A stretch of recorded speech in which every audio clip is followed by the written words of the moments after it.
آل محمد. اعوذ باللہ من الشیطان الرجیم. بسم اللہ الرحمن الرحیم. الحمدللہ رب العالمین والصلاة والسلام علی اشرف الانبیاء والمرسلین. اما بعد فقد قال اللہ تبارک و تعالی فی القرآن الحکیم وهو اصدق الصادقین وقوله الحق. بسم اللہ الرحمن الرحیم. واعتصموا بحبل اللہ جميعا ولا تفرقوا. صلوات اللہ علیہ. اللهم صل على محمد وآل محمد. عزیزان گرامی، آج کے پہلے خطبے میں سلسلہ مباحث کو آگے بڑھاتے ہوئے ہماری گفتگو اس عنوان پر جاری ہے کہ اللہ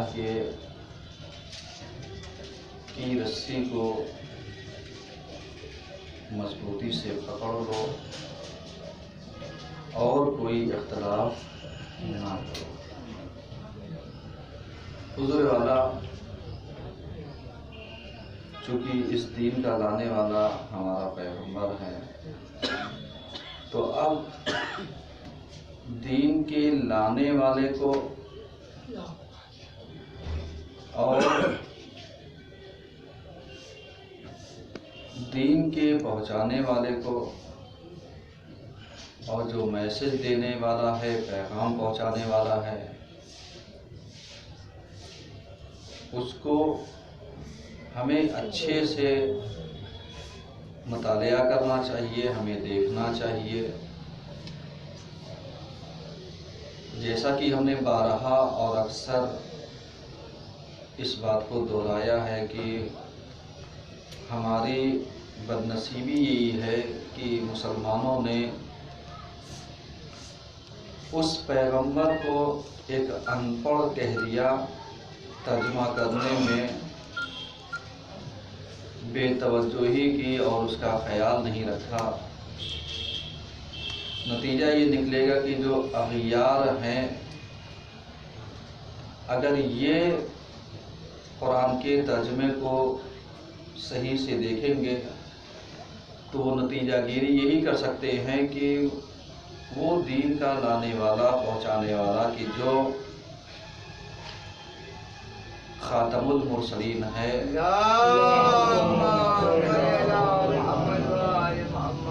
اسی کو مسلمان ان پڑھ کہتے ہیں. امی کا ترجمہ غلط کیا، کیونکہ عربی بہت وسیع زبان ہے اور ایک ایک لفظ کے کئی معنی ہوتے ہیں، لیکن جس معنی کو قرآن نے استعمال کیا وہ مکہ اور اہل مکہ کو امی کہا گیا، یعنی ام القریٰ سے امی آیا.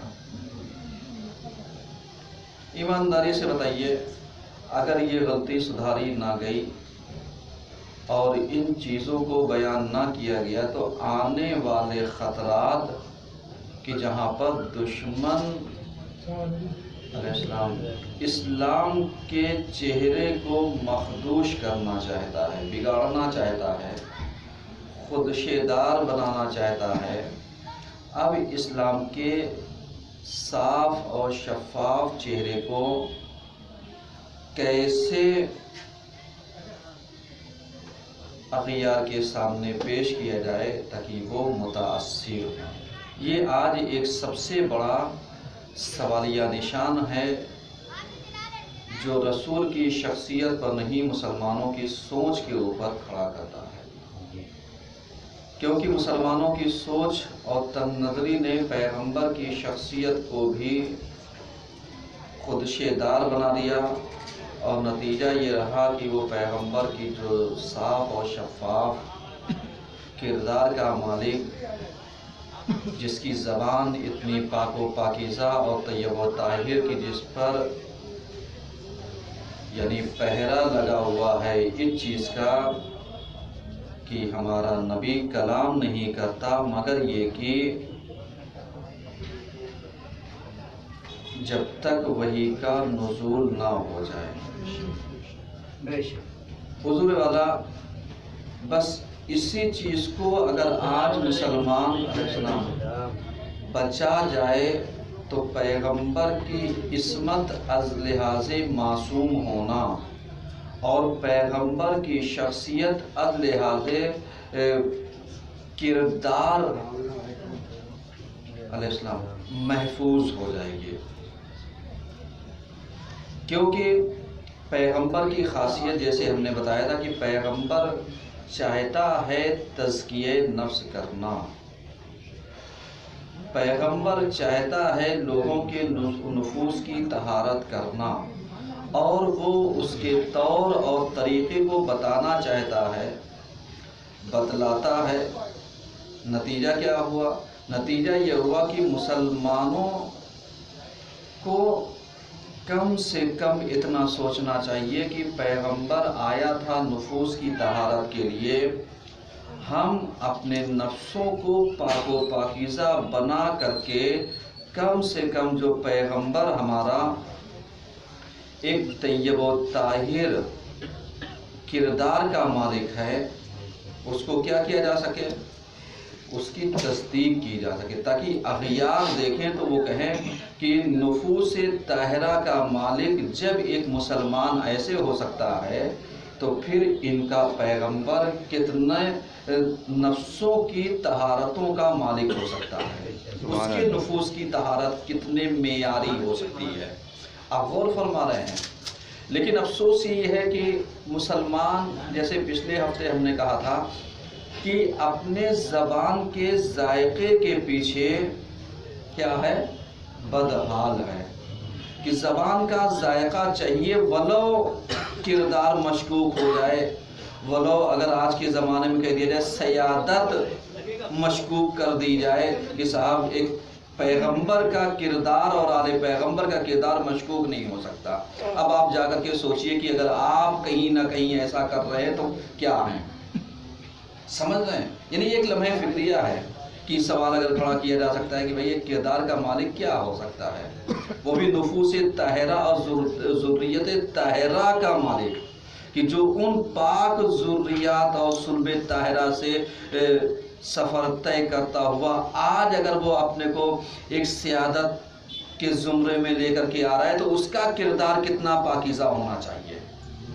یہ ایک لمحہ فکریہ ہے، لیکن مسلمان ذائقے کے پیچھے مرا جا رہا ہے۔ علیہ السلام کون سا ذائقہ؟ آپ غور کر رہے ہیں؟ ابھی یہاں سے آپ ڈیپو تک چلے جائیے، ایک آدھے دکانیں پھر ہیں، صحیح ہے نا، جہاں پر انسان اپنے ذائقے کو کیا کرتا ہے؟ تلاشتا ہے کہ صاحب مل جائے، اور مولانا صاحب کی نظر پڑ رہے تو صاحب بیمار تھے، آپ غور فرما رہے ہیں کہ صاحب طبیعت خراب نہیں تھی وہ تو میں بھٹک گیا تھا۔ آپ اندازہ لگائیے ذرا سا کہ عقل سلیم کہاں پر ورک کر رہی ہے۔ ذائقہ نہ تلاشو، اپنا کردار محفوظ رکھو، تزکیہ نفس رکھو، کیونکہ اگر یعنی پاکیزہ غذاؤں کا سہارا لوگے، نفوس طہارتوں کے ان مراتب کو طے کرتا ہوا ارتقاء کی مراحلوں کو طے کر لے گا جہاں پر جا کر کے تقویٰ تمہاری پاک دامنی اور صداقت کی گواہی دے گا۔ علیہ السلام آپ غور فرما رہے ہیں؟ یعنی یہ ساری چیزیں کیا ہیں؟ یہ ساری چیزیں تزکیہ نفس پر ڈیپینڈ کرتی ہیں۔ لیکن آج ہم آپ ذرا سا غور کیجیے، ایمانداری سے بتائیے، مولانا علمدار صاحب، میں اپنی بات کر رہا ہوں، آپ کی بات ہی نہیں کر رہا ہوں، اگر بچنا چاہیں تو بچ سکتے ہیں، اور اگر نہ بچنا چاہیں تو نہیں بچ سکتے۔ اب فیصلہ ہمیں کرنا ہے، یعنی مولانا صاحب کرنا ہے کہ ہمیں آیا بچنا ہے یا آیا ہمیں نہیں بچنا ہے۔ یہ فیصلہ کوئی اغیار مالک تھوڑی نہ ہوگا کہ مولانا صاحب کے مالک کمیٹی ہو، سمیتی ہو یا افراد، نہیں، مولانا صاحب خود اپنے مالک، سمجھ رہے ہیں؟ اب جب مالک ہیں تو اختیار کس کا چلے گا؟ ہمارا۔ اب جب اختیار چلے گا تو کل اگر پروردگار عالم ہم سے سوال کر لے کہ آپ علیہ السلام نفسوں کی طہارت خود کتنی رکھی تھی،